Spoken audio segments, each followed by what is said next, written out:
os anos 90. Os anos 90 foi uma época muito impactante e principalmente revolucionária. Eles inovaram no mundo da moda, da música, da série, da cultura como um todo. E isso faz com que seja muito difícil de desapegar de várias tendências. E também faz com que elas voltem com mais força ainda. Vemos hoje a volta de várias práticas que foram iniciadas nos anos 90. Por que elas estão voltando?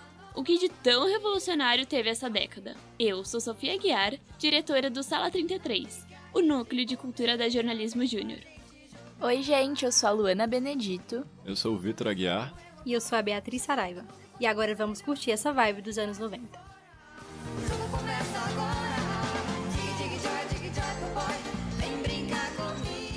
Eu tô longe de ser evidente, mas eu tô pra falar que eu tenho quase certeza que você que tá ouvindo aí conhece alguém que ficou animadaço com a volta de Sandy Júnior. Ou já viu alguém com uma calça xadrez na rua hoje. Ou é viciado em Friends. Mas aí tu fala, beleza, e daí? E daí que tudo isso é cultura dos anos 90. Que tá bem alta hoje, né, Bia? Seja na moda, na música, nas séries que a gente assiste, parece que em todo lugar a gente encontra influência dos anos 90. Sim, Lu. E não só isso. Também tem os remakes de jogos como Sonic, Mario e outros que estão bombando. Mas, pra não botar a carroça na frente dos bois, vamos começar do começo.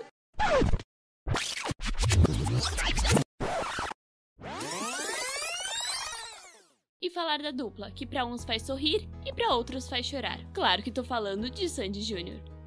Sandy Júnior foi um fenômeno dos anos 90, com música como Maria Chiquinha, Dig Dig Joy e Vamos Pular. Agora, depois de 12 anos separados, eles voltaram com tudo, deixando os fãs desesperados por um ingresso do show. A primeira aparição da dupla foi em 89. Os irmãos, na época Sandy com 6 anos e Júnior com 5, ficaram marcados com a música Maria Chiquinha no programa Som Brasil. E acabou que o sucesso dos dois foi tão grande que em 99 eles ganharam uma série na Globo que rendeu mais de 150 episódios, com o nome originalíssimo de Sandy Júnior. Depois disso, eles foram pro horário nobre e chegaram a admiráveis 43 pontos de audiência, o que, pra vocês terem ideia, é cerca de 15 pontos a mais do que o Jornal Nacional costuma pegar hoje em dia. Daí com isso, os dois passaram a ser conhecidos não só como cantores, mas também atores. E pra mostrar um pouquinho do sucesso que foi Sandy Júnior, a gente vai ouvir a opinião da Maria Luísa Bassan, que nasceu nos anos 2000 e é muito fã da dupla. Quando perguntamos pra ela sobre a importância de Sandy Júnior na sua vida, a Malu nos disse que Sandy Júnior foi uma dupla que marcou muito a minha infância. Eu lembro de ouvir quando eu era criança, ouvir em festa do colégio, ouvir com os meus pais. Então, ver que eles voltaram é muito lembrar também dessa época na minha vida. Então, lembrar, de atividades que eu fazia quando era criança, lembrar de momentos felizes que eu tive quando era pequena, tudo ouvindo Sandy Júnior. Já quando perguntamos por que o sucesso da dupla se estende até hoje, ela responde: Eu acho que eles continuam fazendo sucesso porque eles lembram muita coisa boa que tinha na nossa música, que tinha 20 anos atrás e que hoje a gente não tem mais tanto contato. Que a geração passada principalmente perdeu o contato, ou que não faz mais tanto sucesso, não é comentado, e agora volta trazendo toda essa nostalgia, esse clima nostálgico faz muito bem, porque a gente lembra de momentos muito felizes. A gente sempre associa, por exemplo, Sandy Júnior a músicas animadas, a série, a coisas que deixavam as pessoas muito felizes. Então, acho que esse sentimento sempre ficou dentro das pessoas e ver eles voltando e querendo resgatar dentro dos fãs é muito legal. E o da hora é que esse relato acaba falando por muito mais gente, o que só mostra quanto que essa dupla marcou mesmo um monte de brasileiro. Até os que nasceram um pouco depois, que é o caso da própria Malu. É um negócio muito massa que até hoje as pessoas continuem amando o Sandy Júnior dessa forma tão animada. Amor esse que ficou bem claro com os shows da dupla, né? Porque os ingressos esgotaram em pouquíssimo tempo. Tanto que eles anunciaram no começo de abril que vão fazer 2 novos shows em São Paulo, para tentar atender a demanda dos fãs, que querem essa oportunidade de ver seus ídolos de perto. Pois é, gente, os anos 90 vivem. Tá todo mundo louco pelos sucessos da época e não só no Brasil. Na Inglaterra, as famosas Spice Girls se preparam para um retorno bem esperado. Esse grupo, que começou em 1994, fez muito sucesso na época com o hit Wanna Be, sucesso no mundo inteiro, sendo a banda feminina que mais vendeu álbuns da história musical. A girl band, fundada por Mel B, Mel C, Emma Bunton, Gary Halliwell e Victoria Beckham, anunciou uma turnê mundial que reviveria os sucessos do grupo. Acontece que conflitos entre Mel B e Gary levaram o grupo a cancelar os shows internacionais, mantendo apenas as apresentações na Inglaterra. Além disso, Victoria Beckham não quis participar desse roteiro, segundo as outras Spice Girls. Bom, pelo menos elas não cancelaram tudo.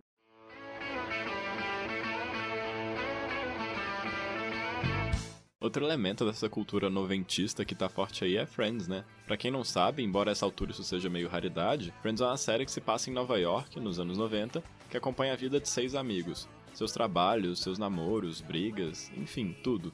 E mesmo 2 décadas depois, as pessoas continuam falando, e muito, sobre eles. Acho que até quem não assiste, pelo menos já ouviu falar nos nomes Chandler, Monica, Joey, Rachel, Phoebe ou Ross. E quem assiste, muito provavelmente tem umas opiniões bem definidas sobre cada um. Sim, eu conheço muita gente que ama demais. Não para de falar sobre. O engraçado é que tem muita gente que nem acompanhou a série na época que passava na TV. E é super fã. Eu, inclusive, eu nem nasci nos anos 90, mas eu amo demais essa série. Friends marcou a geração millennial e agora, com serviços como a Netflix, as novas gerações têm contato com Friends e se apaixonam. O que eu acho bem legal, porque com a internet, o jovem hoje em dia tem um acesso muito fácil à cultura do passado e tem a oportunidade de aproveitar coisas bem legais que não são mais produzidas atualmente. Ou seja, com o Google, as redes sociais, ele tem contato com coisas que só existiram em certas épocas e que nunca mais foram recriadas. E Friends é um ótimo exemplo disso. Eu, pelo menos, acho que até hoje não apareceu nenhuma sitcom no nível de Friends. Então é bem legal poder assistir mesmo uma década depois do seu fim. Mas Lu, por que você gosta tanto dessa série? Mais que isso, por que você acha que tá fazendo tanto sucesso após 20 anos de estreia? Ai, não sei. Eu pessoalmente amo Friends por ser uma série que é bem tranquila, calma, esquenta coração, sabe? E é bem engraçada, sem usar aquele humor de mau gosto que a gente vê em algumas sitcoms. Basicamente, Friends é uma série conforto que te deixa feliz de assistir. Sem falar que os personagens são muito gente como a gente. É bem fácil se identificar com o sarcasmo e insegurança do Chandler, ou com os problemas familiares da Mônica, ou com os vacilos do Joey. Por isso que eu acho que tanta gente ama a série ainda hoje, porque é muito fácil se ver em Friends. Sim, eu amo Friends. Quando tô tendo um dia ruim ou antes de dormir, me dá uma super paz de espírito. E eu me sinto muito representado pelo Joey e Mônica, com seus picos de estresse e muita gula. E vocês, concordam com quem fala que Friends moldou a cultura dos anos 90? Ah, completamente. As roupas que as meninas de Friends usavam ditavam a moda da época, principalmente os lookinhos da Mônica e da Rachel. O corte de cabelo da Rachel também sempre ficava na moda e todo mundo queria copiar. Até hoje, muita gente tem a série como inspiração pro figurino. Eu acompanho muitas páginas de moda do Instagram que postam foto das roupas dos personagens.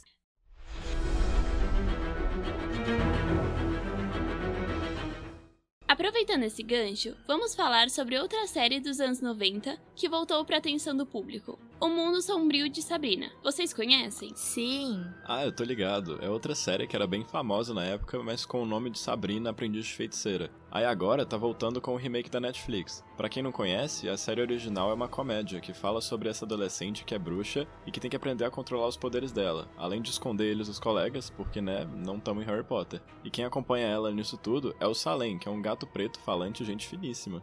Mas a série nova da Netflix é meio diferente, né, gente? Sim, a versão nova é mais uma série de terror sobrenatural, em que a Sabrina tem que enfrentar várias forças do mal que querem ameaçar sua família. Mesmo que tenham personagens iguais aos do original, são vibes bem diferentes, porque o Mundo Sombrio de Sabrina tem uma pegada mais misteriosa, assustadora, o que é tão legal quanto a versão original. Eu, pelo menos, achei que foi uma releitura bem interessante da Sabrina dos anos 90.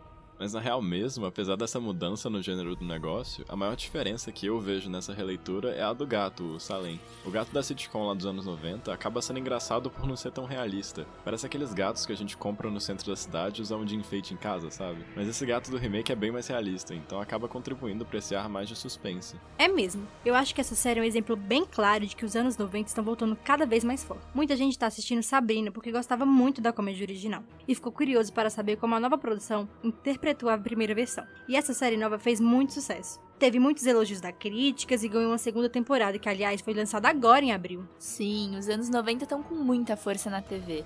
Inclusive, a nova novela das 7 da Globo chama Verão 90. O nome fala por si só, né? Essa década vive.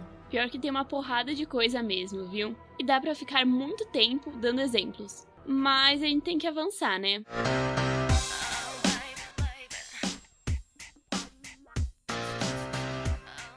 Então, bora falar de moda? Como não começar a falar sobre a moda sem citar Britney Spears? Ai, verdade, a Britney foi uma das musas dos anos 90 e também foi destaque na moda. Seus looks sempre faziam sucesso e repercutiam na época. A moda noventista em geral tem uma baita influência no que a gente veste hoje, tanto é que cada vez mais a gente vê peças com a cara dessa época tanto nas lojas quanto nas ruas mesmo.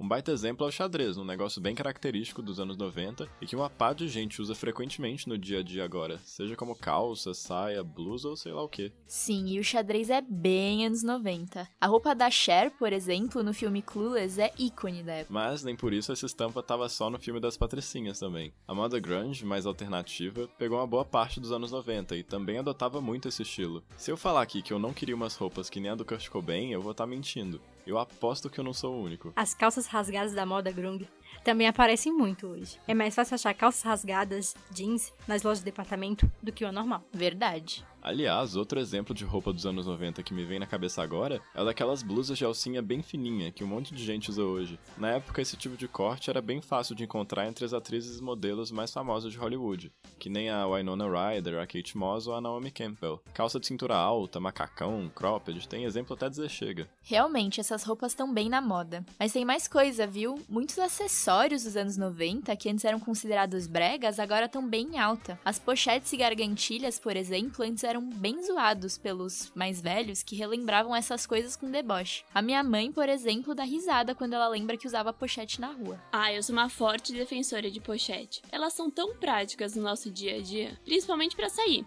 Eu nem sei o que seria de mim sem a minha pochete de rolê. Sim, hoje só se vê gente arrasando com as pochetes lindas no carnaval. E muitas meninas usando as gargantilhas pretas, né? Sim, e eu li esses dias que as sandálias Melissa vão voltar com modelos clássicos dos anos 90. É, gente, realmente os anos 90 estão voltando com tudo.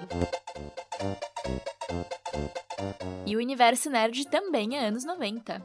Vários videogames e franquias de filmes que marcaram essa década estão fazendo muito sucesso hoje em dia, na forma dos remakes. Quem que nunca jogou Super Mario, Mortal Kombat ou Street Fighter?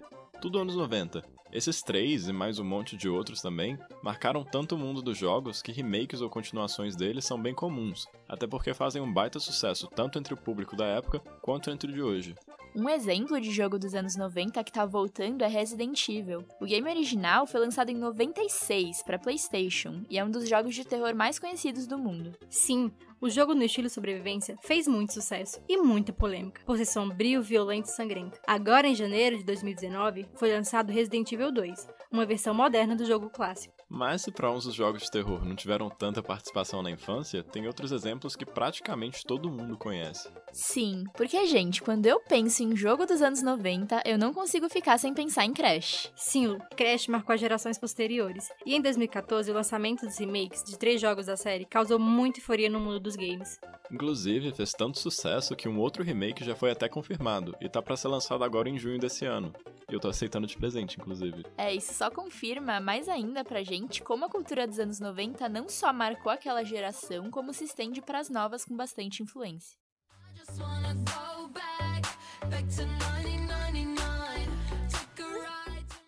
Todos esses são só alguns de vários exemplos de elementos da cultura dos anos 90 que foram trazidos de volta muito depois de sua época, ovacionado por aqueles que veem neles um símbolo de nostalgia. Mas a gente também vê entre esse pessoal todo até pessoas que nem viveram a época em que esses clássicos foram lançados. Eu mesmo me dei como exemplo umas 3 vezes já. Mas então, o que explica isso? Por que será que essas modas antigas estão fazendo tanto sucesso, mesmo entre aqueles que não viveram a época? Para tentar responder essas perguntas, a gente falou com a Daisy Alves, criadora e editora do portal Universo Retrô, uma página da MTV que fala tudo sobre a cultura do passado. A Daisy explicou um pouquinho pra gente sobre o que cria e alimenta essa nostalgia. Nós conversamos um pouco com ela sobre a alta dessa cultura. Bem, há muitos fatores, que contribuem aí para o crescimento da década. Um dos primeiros pontos que a gente pode ressaltar, principalmente o que permeia a moda, é que ela é cíclica, então as coisas tendem a retornar, mesmo como releitura. Outro ponto é que para algo ser considerado vintage, por exemplo, precisa ter pelo menos 20 anos, e os anos 90 já ultrapassou esse período, dentro do que podemos chamar já de nostalgia. E um fator muito importante que não podemos esquecer é que os anos 90, ele atinge uma população economicamente ativa, que são os millennials. Os millennials, né, tiveram ali uma infância ou adolescência ali nos anos 90, e é um grupo que tem uma memória afetiva muito grande em relação a esse período. E como sabemos, né, o apelo emocional, principalmente na publicidade, é muito forte para gerar vendas. Então não é à toa que a nostalgia em relação a essa época está aí. A indústria do entretenimento, seja cinematográfica, da moda, da música, contribui muito para esse crescimento. É interessante ressaltar o que a Daisy diz sobre essa geração dos anos 90 estar em contato direto com o boom da internet, o que fortaleceu muito a difusão dessa cultura. A internet realmente foi muito importante para que o finalzinho do século XX ficasse marcado assim na cultura popular. É verdade. E agora vamos ouvir a Daisy responder a uma dúvida interessante. Será que tem alguma característica específica dos anos 90 que contribui para esse retorno? Eu não diria que existe um fator isolado para esse retorno, né? Há um conjunto da obra que faz essa tendência ser amada nesse momento. Como disse, foi a época em que os millennials eram crianças ou adolescentes nesse período, e foi a última geração a acompanhar a transição entre o analógico e o digital. Esse grupo tem crescido junto com a tecnologia.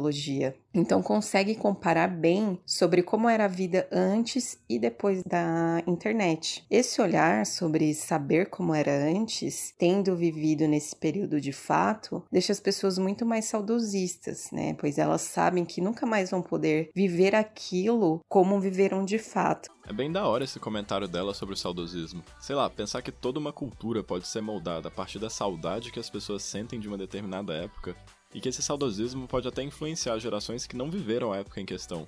Louco, né? Agora ela conta pra gente um pouco sobre como as outras gerações lidavam com a nostalgia, com essa vontade de ressuscitar culturas das décadas anteriores. Na verdade, todas as décadas sempre foram muito nostálgicas. Um período sempre se inspirou no outro. Um filme que mostra bem isso é Meia-Noite em Paris, do Woody Allen. A história mostra a vida de um jovem escritor apaixonado pelos anos 20, que ao viajar no tempo, vamos dizer assim, e ter contato com essa época que ele tanto aprecia, ele vê que as pessoas que viviam naquele período desejavam viver em décadas anteriores. O que o filme nos mostra é que ninguém nunca está satisfeito com a época que vive e sempre acha que uma outra época foi melhor. Tanto os anos 70 quanto os anos 80 foram épocas nostálgicas, sim. Os anos 80, principalmente ao que tange ali, né, os anos 50. E para complementar, já que estamos falando da ascensão da década de 90 atualmente, em 1995, na Rede Globo, tivemos a novela Explode Coração, que teve um campeonato de topetes que também fazia referência aos anos 50. Então, o que vemos aqui é que sim, toda época sempre busca resgatar a cultura de outra década, inclusive os anos 70, 80 e 90. Eu gostei muito desse comentário que a Daisy fez sobre ninguém estar satisfeito com a época em que vive. Porque é uma coisa que a gente consegue ver no dia a dia, né? Por exemplo, eu tenho amigas que sempre reclamam das músicas ou moda atual e que querem pertencer a alguma tribo dos anos 90. Pode tirar a primeira pedra quem nunca falou que nasceu na geração errada quando tinha uns 12 anos ou viu algum comentário do tipo em vídeo de música antiga no YouTube. Enfim, para finalizar, a Daisy faz uns comentários sobre um ponto bem interessante desse debate. Será que a cultura dos anos 2000 e 2010 vão voltar da mesma forma que os 90 no futuro?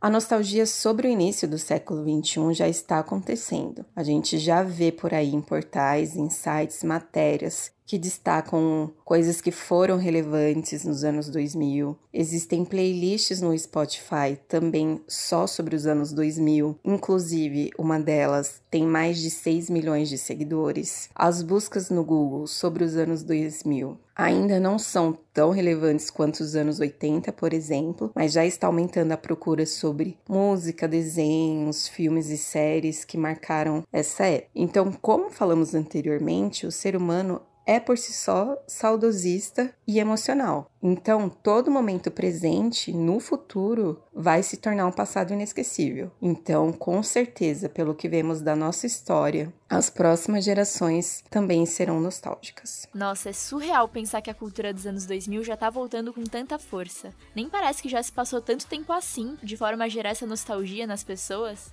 O que eu acho mais legal de pensar é que daqui a alguns anos veremos um resgate da nossa cultura em outras gerações. E isso nos mostra como a moda é cíclica. Eu acho que essa fala da Daisy esclareceu bastante coisa, né, gente? Pois é. Eu, pessoalmente, gostei muito do que ela falou sobre a moda ser cíclica, porque isso explica muito bem esse momento que a gente tá vivendo. E não é só dos anos 90, mas de toda a cultura retrô também. Né? Parece que o ser humano sempre vai ter um apego ao passado, não importa que década seja. E a fala dela mostrou isso pra gente. Eu concordo.